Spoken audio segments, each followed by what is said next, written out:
Hai guys. Okey, hari ni kita nak bersembang santai sedikit pasal tips-tips nak membeli suplemen. Okey, apa benda yang patut kita tengok? Apa benda yang patut kita pertimbangkan sebelum kita beli produk-produk bina badan ni? Supaya duit kita tidak membazir dan apa yang kita beli tu berbaloi. Okey? Okey, layan intro dulu.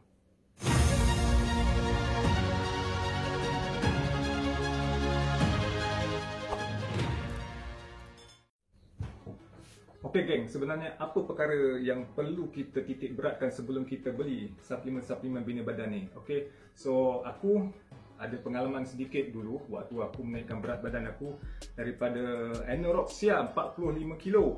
Okey, dengan tinggi aku 172 cm ni.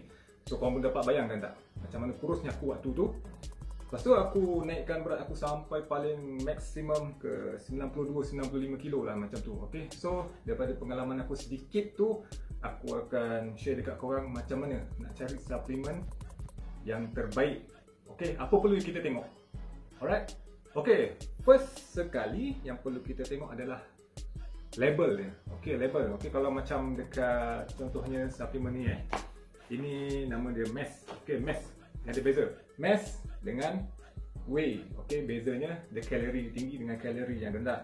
Yang ni dia supply protein saja, okey. 90% memang protein saja dan yang ni dia dicampurkan dengan karbohidrat. Okey. So, first kali kita tengok label dia. Okey, tengok label dia. Biasanya dia akan highlight lah mungkin di sini dekat depan. So, kalau nak tengok detail lagi, korang boleh tengok detail dia punya detail dekat belakang. So, macam sini dia tulis untuk satu serving biasanya dia tulis yang besar-besar kat depan ni, okey. So satu serving akan dapat 65 gram protein. Satu serving, satu scoop tu, sekali satu scoop kau orang sodok tu dapat 65 gram protein. Okey, kalori totalnya, kalori dia tu dapat 1300. Okey, 1300 ni cukup tak keperluan harian kita? Dapat supply ke tidak? Okey, itu yang korang kena tengok. Okey, lepas tu korang kena tengok dekat belakang dia satu serving berapa gram.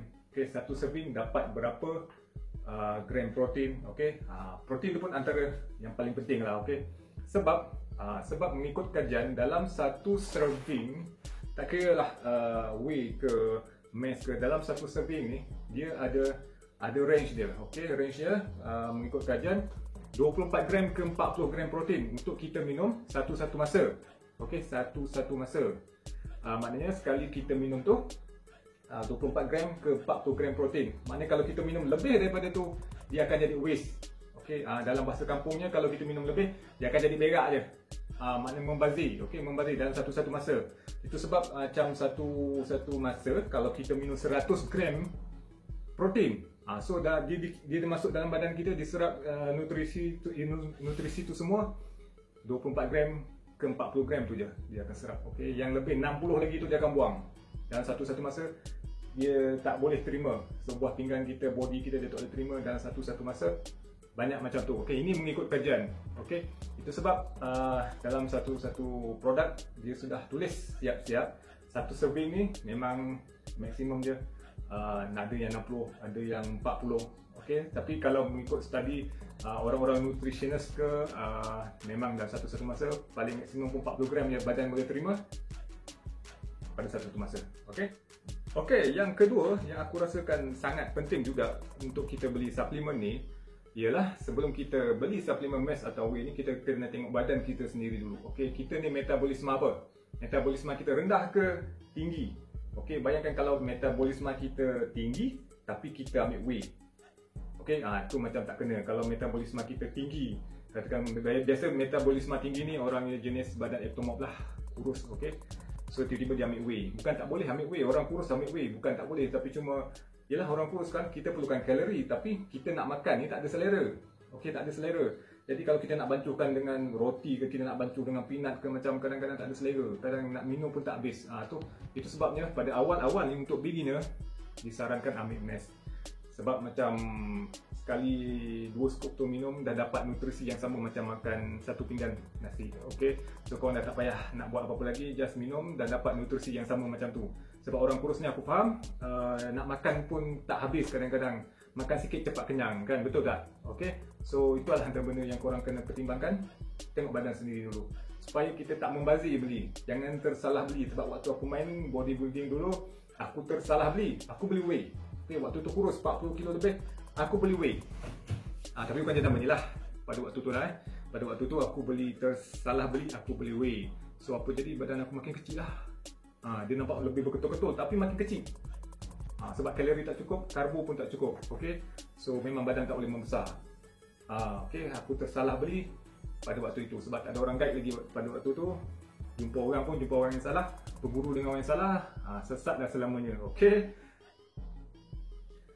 yang ketiga, kalau macam untuk badan yang berektomorf ni, badan ektomorf lah, badan kurus ni, kalau macam kita nak cari mass, so kalau aku rasa kalau macam lebih baik cari suplemen yang ada supply kreatin sekali. Okay, sebab ada mass protein yang tak ada kreatin. So alang-alang beli tu, orang boleh top up sikit, korang dapat lah yang ada kreatin. Kreatin ni dia macam membantu membesarkan lagi badan kita. Sebab kreatin ni tujuannya dia pegang air dalam otot. Okay, so kalau korang cari suplemen yang ada kreatin, tu macam jackpot lah. Okay, boleh je kalau korang nak cari yang tak ada. Tapi mengikut saranan aku lah, kalau nak lebih jimat, nak lebih cepat sedikit lah, okay, so cari yang ada kreatin. Okay, kalau macam MX ni, yes, ada kreatin. Okay, sini ada kreatin. Nampak dia tu 5 gram kreatin monohydrate. Okay, setiap satu serving kita minum tu ada kreatin. Okay, so tu dah tambah lagi satu suplemen. So korang tak payah beli suplemen asing dah, sebab dalam ni memang dah siap-siap. Okay, seterusnya ialah dia punya halal. Okay, ni yang nak tak nak, kita kena cari yang halal. Sebab mencari yang halal itu fardu kan. So macam kawan-kawan pun memang semua tahu, mencari yang halal itu fardu. So nak tak nak, sedap tak sedap, yang tu kita kena letakkan yang paling utama lah. Okay, kalau yang ni, kalau misalnya ada produk yang betul-betul premium, memang betul-betul power, dia punya whey isolate ni memang tinggi, whatever tu semua, tapi status halal dia diragui. So aku rasa macam tu memang tak boleh lah kan. So bayangkan badan jadi badan cantik tapi syubhah kita masukkan benda-benda yang diragui halal dia. Okay, so macam mana kita nak tahu benda satu produk tu halal atau tidak? Kalau macam contohnya MMX ni memang diakui halal lah. So diorang ada certificate. Okay, so macam yang tak ada sijil-sijil ni, so macam mana kita nak tahu? Sebab dekat produk diorang ni ada, kita tengok ada alamat dia, ada apa bagi ni, address. Okay, ada email diorang. Okay, kita boleh email diorang, tanya sekian macam ni. Sebab sebelum ni aku pernah buat macam tu, satu jenama yang boleh dikatakan premium, jenama luar negara, yang memang aku rasa memang dah bertapak lama dah dekat Malaysia ni, memang ramai dah guna. Sebab dulu kalau tak silap aku, waktu 6-7 tahun dulu aku pernah email diorang balas. Okay, diorang kata produk ni halal begini ni.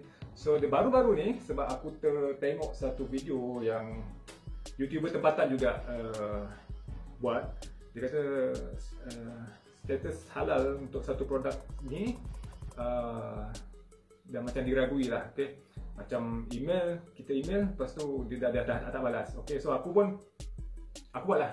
Okay, aku email, bila aku email tu dia tak balas. Okay, dia tak balas, kita pun tak tahu lah dia dah baca ke belum. So jadi aku pun rasa macam agak meragui lah. Okay, so produk tu aku tak boleh bagi tahu lah produk tu yang mana, tapi aku pernah mereview produk itu sebelum ni. Okay, yang mana rasa macam tak meragukan, korang terus je lah. Kalau macam rasa was-was, macam aku sendiri rasa was-was, aku dah stop kan. Okay, aku dah stop, aku tukar yang lebih utamanya lah, lebih halal. Okay, seterusnya yang korang perlu pertimbangkan adalah dia punya protein. Berapa banyak protein yang dalam sesuatu produk sebab protein ni dia ada dua jenis, isolate dan concentrate. Yang jenis isolate ni kalau nak ikutkan dia punya daripada apa orang panggil, dia ada percentage diorang yang perlu diorang ikut kalau nak lepaskan pada sijil ISO ke whatever tu. So diorang perlu 90 gram, 90% silap 90% daripada total produk ni adalah protein.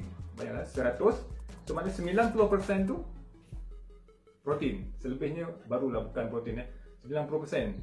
Dia tak macam concentrate.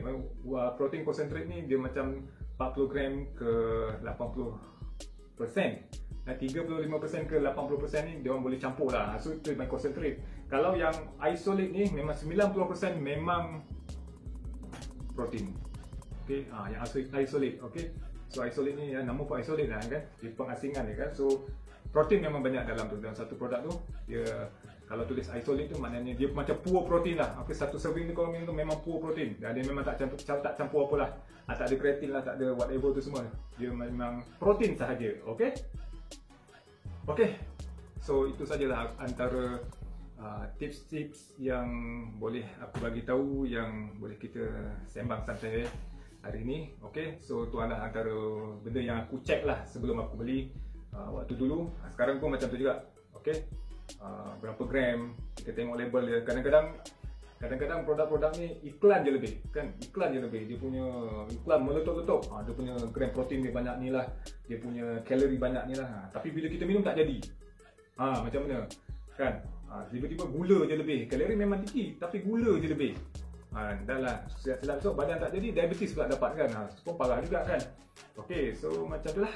Korang boleh teruskan. Yang mana tengah buat badan, teruskan buat istiqomah. Okey. So aku harap beberapa tips yang tak seberapa ni korang boleh gunakan. Kalau ada apa-apa kita boleh bincang sama-sama dekat komen bawah ni, boleh tanya apa-apa. So kita akan jumpa lagi dalam video yang akan datang. Sama-sama ni.